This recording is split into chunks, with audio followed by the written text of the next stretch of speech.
Assalamualaikum. Saya Deangelina dari 12 Akuntansi 1 SMK Negeri 2 Kota Jambi. Di sini saya akan menjelaskan materi akuntansi pemerintahan KD 3.4 tentang koreksi kesalahan, perubahan kebijakan akuntansi, perubahan estimasi akuntansi, operasi yang tidak dilanjutkan, dan tanggal yang efektif. Kita masuk ke materi pertama tentang koreksi kesalahan.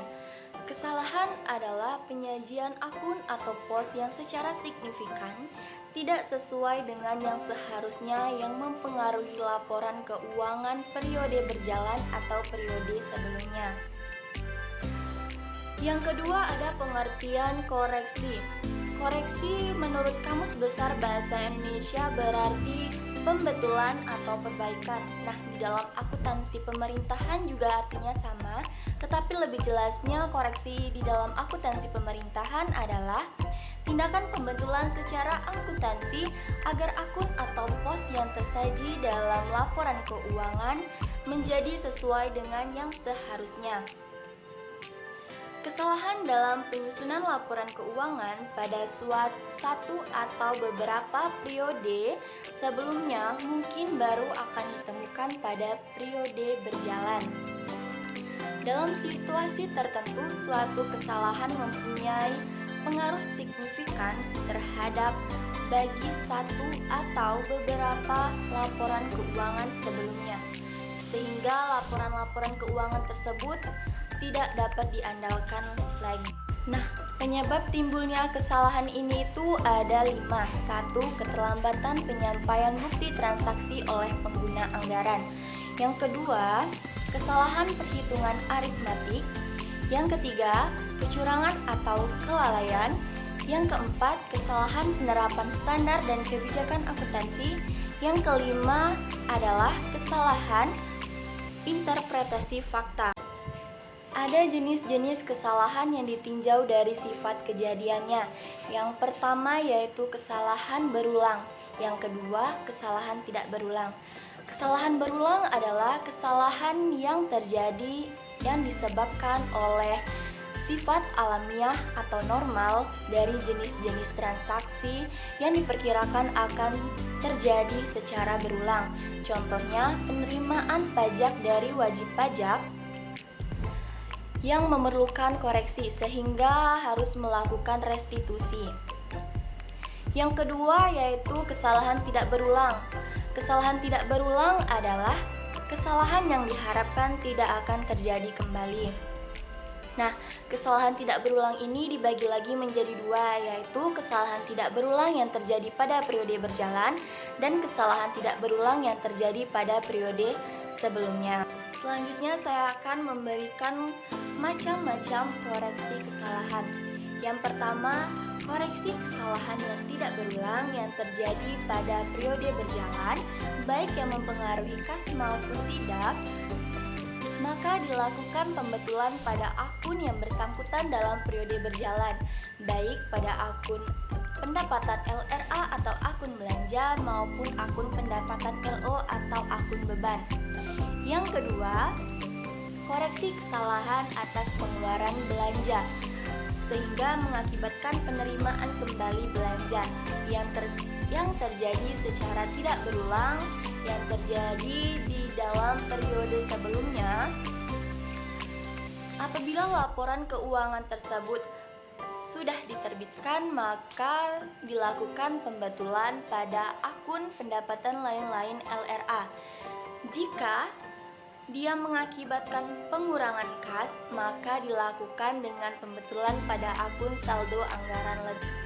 Yang ketiga ada koreksi kesalahan atas beban yang tidak berulang sehingga mengakibatkan pengurangan beban yang terjadi pada periode-periode sebelumnya dan mempengaruhi posisi kas dan tidak mempengaruhi secara material posisi aset selain kas. Apabila laporan keuangan tersebut sudah diterbitkan, maka dilakukan pembetulan pada akun pendapatan lain-lain LO. Tetapi jika dia mengakibatkan pengurangan kas, maka dilakukan pembetulan pada akun saldo anggaran lebih.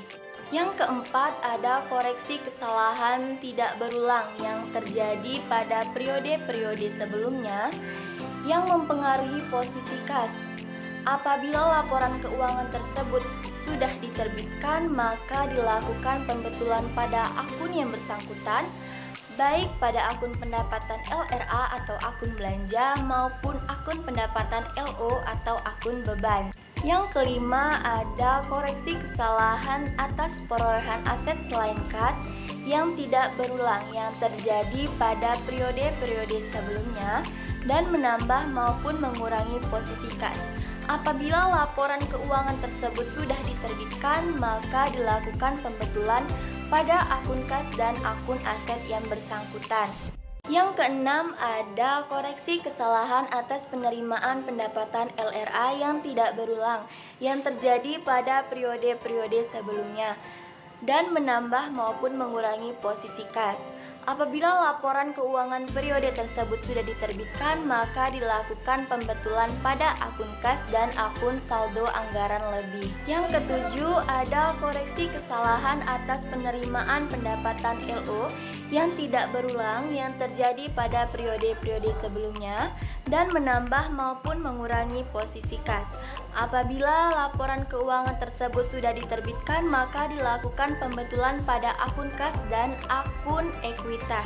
Yang kedelapan, ada koreksi kesalahan atas penerimaan dan pengeluaran pembiayaan yang tidak berulang yang terjadi pada periode-periode sebelumnya dan menambah maupun mengurangi posisi kas. Apabila laporan keuangan tersebut sudah diterbitkan, maka dilakukan pembetulan pada akun kas dan akun saldo anggaran lebih. Yang kesembilan, ada koreksi kesalahan yang tidak berulang atas pencatatan kewajiban yang terjadi pada periode-periode sebelumnya dan menambah maupun mengurangi posisi kas. Apabila laporan keuangan tersebut sudah diterbitkan, maka dilakukan pembetulan pada akun kas dan akun kewajiban yang bersangkutan. Yang ke-10, ada koreksi kesalahan yang berhubungan dengan periode-periode yang lalu terhadap posisi kas. Dilaporkan pada laporan arus kas tahun berjalan pada aktivitas yang bersangkutan. Yang ke-11, ada kesalahan berulang dan sistemik. Seperti yang saya jelaskan tadi, contoh kesalahan berulang yaitu penerimaan pajak dari wajib pajak yang memerlukan koreksi. Nah, di sini itu tidak memerlukan koreksi, melainkan dicatat pada saat terjadinya pengeluaran kas untuk mengembalikan kelebihan pendapatan dengan mengurangi pendapatan LRA maupun pendapatan LO yang bersangkutan. Yang ke-12, yaitu koreksi kesalahan yang berhubungan dengan periode-periode yang lalu terhadap posisi kas dilaporkan dalam laporan arus kas tahun berjalan pada aktivitas yang bersangkutan. Oke, kita masuk ke materi selanjutnya, yaitu perubahan kebijakan akuntansi.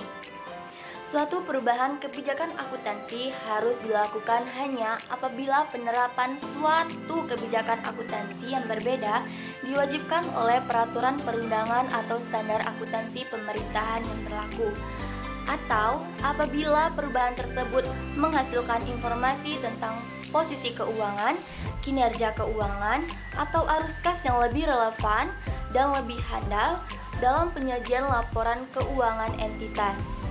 Selanjutnya, perubahan kebijakan akuntansi tidak mencakup hal-hal sebagai berikut.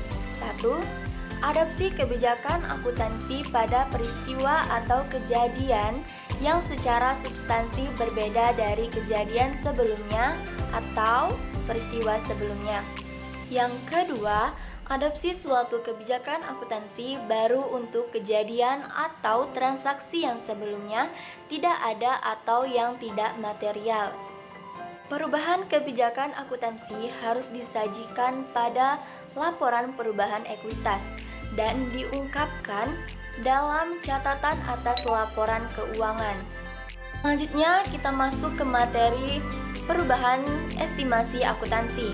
Pengaruh atau dampak perubahan estimasi akuntansi disajikan dalam laporan operasional pada periode perubahan dan periode selanjutnya sesuai dengan sifat perubahan. Pengaruh perubahan terhadap LO periode berjalan dan periode yang akan datang diungkapkan dalam catatan atas laporan keuangan. Apabila tidak memungkinkan, harus mengungkapkan alasan tidak mengungkapkan pengaruh perubahan itu. Kita masuk ke materi operasi yang tidak dilanjutkan. Agar laporan keuangan disajikan secara komparatif, suatu segmen yang dihentikan harus dicatat dalam laporan keuangan walaupun berjumlah 0 untuk tahun berjalan. Dengan demikian, operasi yang dihentikan tampak pada laporan keuangan. Pendapatan dan beban operasi yang dihentikan pada suatu tahun berjalan akan diakuntansikan dan dilaporkan seperti biasa seolah-olah operasi tersebut berjalan sampai akhir tahun laporan keuangan. Oke, kita masuk ke materi yang terakhir, yaitu tanggal efektif. Dalam hal entitas pelaporan belum dapat menerapkan PSAP 19 ini. Entitas pelaporan dapat menerapkan berbasis kas menuju akrual paling lama 4 tahun setelah tahun anggaran 2010. Sekian penjelasan saya tentang materi 3.4. Semoga bermanfaat buat kita semua. Assalamualaikum warahmatullahi wabarakatuh.